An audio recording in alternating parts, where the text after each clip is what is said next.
The Boeing XB-15 first flew in 1937 as America's experimental leap into long-range strategic bombing. With a 149-foot wingspan and four 850-horsepower Pratt & Whitney engines, this massive aircraft could carry 2,500 pounds of bombs over 5,130 miles. Only one prototype was built, but the XB-15 proved that large, multi-engine bombers could fly intercontinental distances. The aircraft served as a transport during World War II, hauling cargo across the Pacific. Though never used in combat as a bomber, the XB-15 validated concepts that would define American strategic aviation for the next 8 decades. The Boeing B-17 Flying Fortress entered service in 1938 and became the backbone of America's daylight precision bombing campaign over Europe. At 74 feet long, with 4 Wright Cyclone engines producing 1,200 horsepower each, the B-17 could carry 4,500 pounds of bombs at 287 miles per hour to targets 2,000 miles away. Bristling with 13.50 caliber machine guns, crews believed the aircraft could defend itself without fighter escort. Between 1938 and 1945, Boeing built 12,731 B-17s across all variants. The 8th Air Force lost 4,735 B-17s over Europe, a staggering 47% loss rate among heavy bombers. The B-17 proved daylight precision bombing could work. The price was written in blood over German skies. The consolidated B-24 Liberator first flew in 1941 and became the most produced American military aircraft in history. With a 110-foot wingspan and 4 Pratt & Whitney R1830 engines, the B-24 carried 8,000 pounds of bombs at 290 miles per hour over 2,100 miles. Its high aspect ratio Davis wing gave superior range and fuel efficiency compared to the B-17.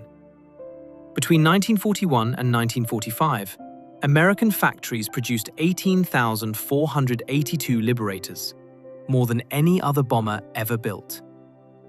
The B-24 served in every theater, from bombing Cloeste oil fields to hunting submarines over the Atlantic. Crews found it less forgiving than the B-17, but its production numbers proved America's industrial might could overwhelm any enemy. While Liberators filled the skies by the thousands, Douglas dreamed bigger. The Douglas XB-19 first flew in 1941 as the largest American aircraft built before World War II. With a 212-foot wingspan and 4 Wright R3350 engines, this experimental giant weighed 162,000 pounds fully loaded and could carry 37,100 pounds of bombs. Only one was built, and it never saw combat. The XB-19 was too slow at 224 miles per hour and too expensive to mass produce during wartime. Douglas used lessons from the XB-19 to design the C-74 and C-124 cargo aircraft.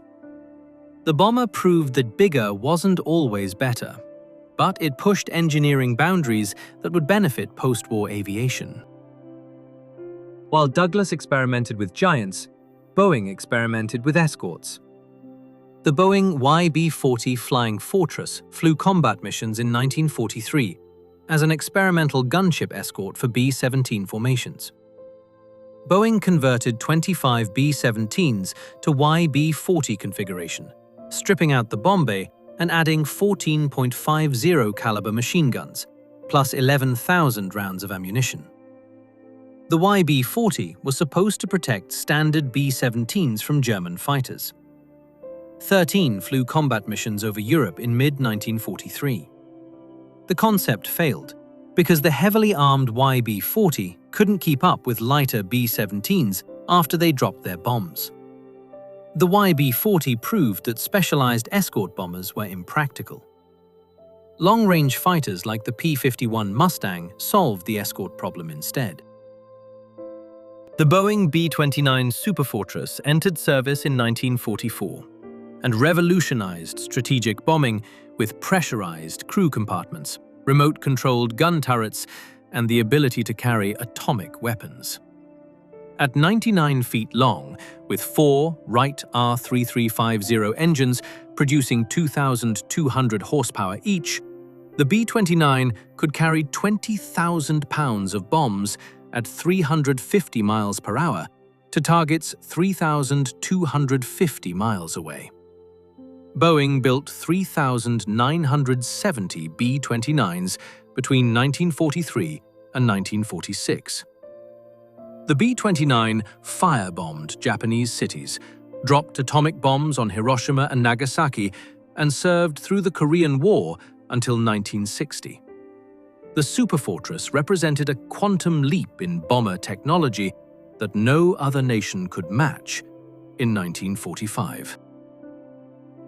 The consolidated B-32 Dominator entered service in 1944 as insurance against B-29 failure. With a 135-foot wingspan and 4 Wright R3350 engines, the B-32 carried 20,000 pounds of bombs at 357 miles per hour over 3,800 miles. Consolidated built 118 B-32s, but only 15 saw combat in the Pacific during the final weeks of World War II. The B-32 flew the last American combat mission of the war on August 18, 1945. The Superfortress worked brilliantly. The Dominator worked adequately. America needed only one. The Boeing B-50 Superfortress entered service in 1947 as an improved B-29, with more powerful Pratt & Whitney R4360 engines producing 3,500 horsepower each. At 99 feet long, the B-50 could carry 20,000 pounds of bombs at 395 miles per hour over 4,650 miles. Boeing built 371 B-50s between 1947 and 1953. In 1949, a B-50 named Lucky Lady 2 completed the first non-stop around-the-world flight with aerial refueling, covering 23,452 miles in 94 hours. The B-50 served as America's primary nuclear bomber until the B-36 and B-47 entered service. The B-50 improved the past, while newer designs redefined the future. The Convair B-36 Peacemaker entered service in 1949 as the largest mass-produced piston-engine aircraft ever built. With a 230-foot wingspan and 6 Pratt & Whitney R4360 engines pushing +4 General Electric J-47 turbojets pulling, the B-36 could carry 86,000 pounds of bombs at 435 miles per hour over 10,000 miles. Convair built 384 B-36s between 1946 and 1954. The B-36 could strike any target in the Soviet Union from American bases and return without refueling. Crews called it 6 turning, 4 burning because of its 10 engines. The B-36 was America's nuclear deterrent until intercontinental ballistic missiles arrived. 10 engines, intercontinental range, the Cold War's insurance policy. The Convair XB-46 first flew in 1947 as one of 3 jet bomber prototypes competing for Air Force contracts. With a 113-foot wingspan and 4 General Electric J-35 turbojets, the XB-46 could carry 22,000 pounds of bombs at 545 miles per hour. Only one prototype was built. The XB-46 lost the competition to Boeing's B-47, which offered superior performance and range. Convair scrapped the XB-46 program in 1950. The aircraft proved that not every design wins, but competition drives innovation. The XB-46's failure pushed Convair to develop the revolutionary B-58 Hustler instead. Convair lost with the XB-46. Martin tried with the XB-48. The Martin XB-48 first flew in 1947 as another jet bomber prototype, competing against the B-47. With a 108-foot wingspan and 6 Allison J-35 turbojets, the XB-48 could carry 22,000 pounds of bombs at 516 miles per hour. Martin built 2 prototypes. The XB-48 featured bicycle landing gear and outrigger wheels, an unusual configuration that limited operational flexibility. The Air Force chose Boeing's B-47 instead. Martin cancelled the XB-48 program in 1950.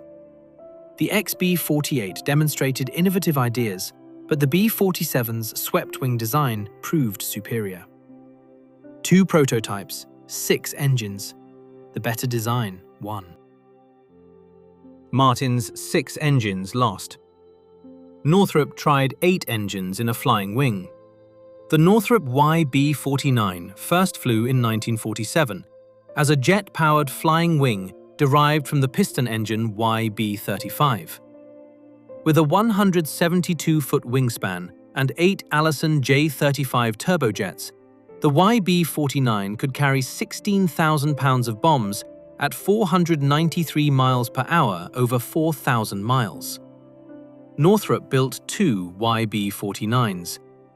The flying wing offered exceptional range and radar stealth, but stability problems and a fatal crash in 1948 doomed the program. The Air Force cancelled the YB-49 in 1950, choosing conventional designs instead. The flying wing lost. The conventional jet bomber won. For now. Northrop would return with the B-2 Spirit 40 years later. The North American B-45 Tornado entered service in 1948 as America's first operational jet bomber. With a 96-foot wingspan and 4 General Electric J-47 turbojets, the B-45 could carry 22,000 pounds of bombs at 579 miles per hour over 1,910 miles. North American built 143 B-45s between 1947 and 1950. The B-45 served primarily in reconnaissance roles during the Korean War, photographing targets deep in North Korea and China. The Tornado proved jet bombers could operate effectively in combat. The B-45 was first. The B-47 was better. The Boeing B-47 Stratojet entered service in 1951 and revolutionized bomber design with swept wings, podded engines, and bicycle landing gear. With a 116-foot wingspan and 6 General Electric J-47 turbojets, the B-47 could carry 25,000 pounds of bombs at 607 miles per hour over 4,000 miles. Boeing built 2,032 B-47s between 1947 and 1956, making it the most produced jet bomber in history. The B-47's swept-wing design influenced every jet aircraft that followed, from the B-52 to the 707 airliner. The Stratojet served until 1969, proving that revolutionary design beats incremental improvement. 6 engines, swept wings. The future of jet aviation. The Convair YB-60 first flew in 1952 as a jet-powered version of the B-36. With a 206-foot wingspan and 8 Pratt & Whitney J-57 turbojets, the YB-60 could carry 72,000 pounds of bombs at 508 miles per hour. Only 1 prototype was built. The YB-60 competed directly against Boeing's B-52, which offered better performance despite being smaller. The Air Force chose the B-52 in 1952. Convair scrapped the YB-60 program immediately. The YB-60 was the safe choice. The B-52 was the right one. The Boeing B-52 Stratofortress entered service in 1955 and became the longest-serving bomber in aviation history. With a 185-foot wingspan and 8 Pratt & Whitney J-57 turbojets, the B-52 could carry 70,000 pounds of bombs at 650 miles per hour over 8,800 miles. Boeing built 744 B-52s between 1952 and 1962. The B-52 dropped conventional bombs in Vietnam, launched cruise missiles in Iraq, and continues flying combat missions today. The aircraft was designed to be obsolete by 1980. 70 years later, it still flies. The Air Force plans to operate B-52s until 2050, giving the Stratofortress a 95-year service life. 8 engines, intercontinental range, the bomber that refuses to retire. The Convair B-58 Hustler entered service in 1960 as the world's first supersonic bomber. With a 56-foot wingspan and 4 General Electric J-79 turbojets with afterburners, the B-58 could carry 19,450 pounds of bombs at Mach 2.0 over 4,400 miles. Convair built 116 B-58s between 1956 and 1962. The Hustler was beautiful, fast, and expensive. It set 19 world speed and altitude records. Operational costs were astronomical, and the B-58 required 3 crew members plus extensive ground support. The Air Force retired the B-58 in 1970, after only 10 years of service. Mach 2 wasn't cheap.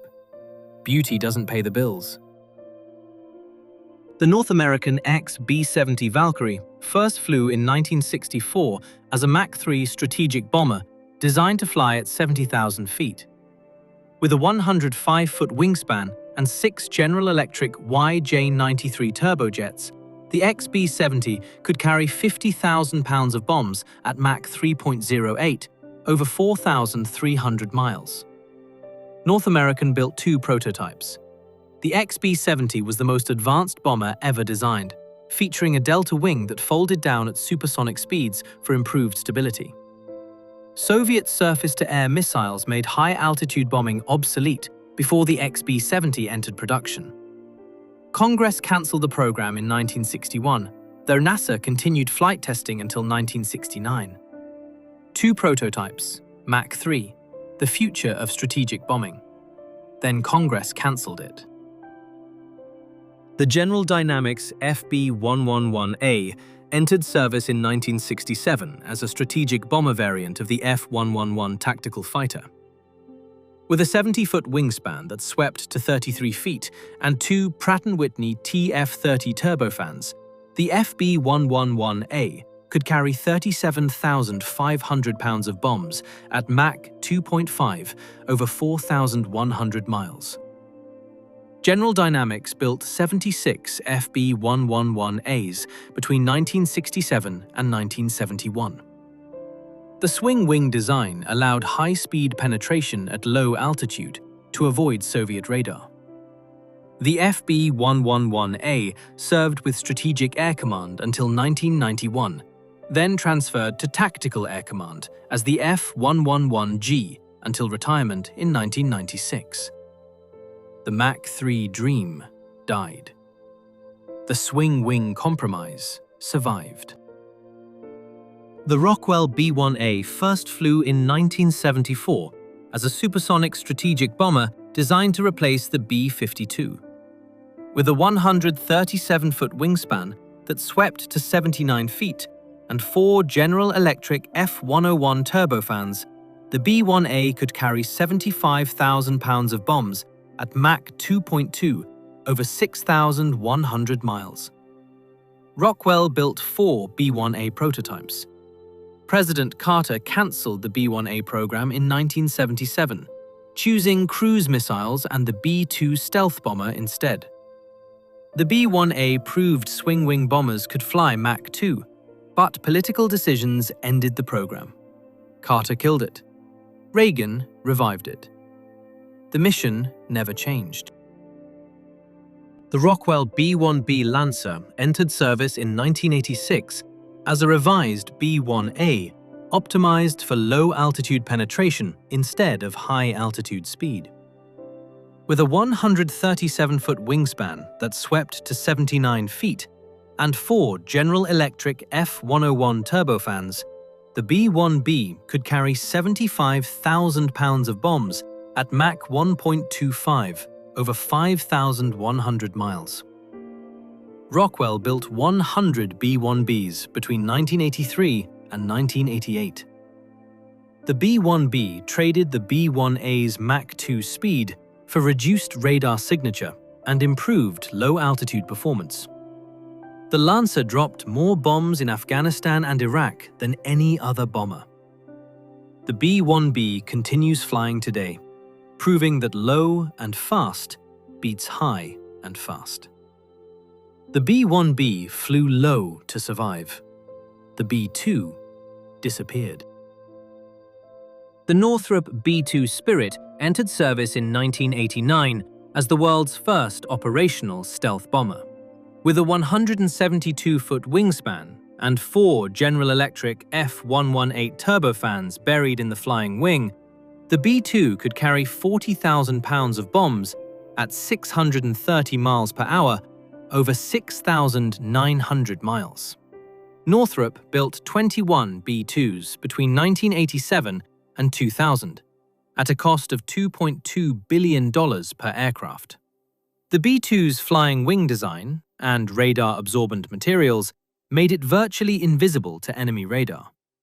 The Spirit opened every major American air campaign since 1999, striking targets in Serbia, Afghanistan, Iraq, and Libya. 21 aircraft, $2 billion each, invisible to radar. The ultimate strategic bomber. The Northrop Grumman B-21 Raider first flew in 2023 as America's next-generation stealth bomber. With an estimated 150-foot wingspan and 2 Pratt & Whitney engines, the B-21 specifications remain classified. The Air Force will build at least 100 Raiders at approximately $700 million each, replacing both the B-1B and portions of the B-2 fleet by 2030. The B-21 incorporates lessons from the B-2, including advanced stealth technology, but costs 1/3 as much per aircraft. The Raider represents the future of penetrating strike, designed to defeat advanced air defenses that would destroy earlier bombers.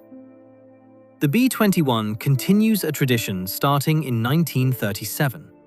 Strategic bombing evolves, but never ends.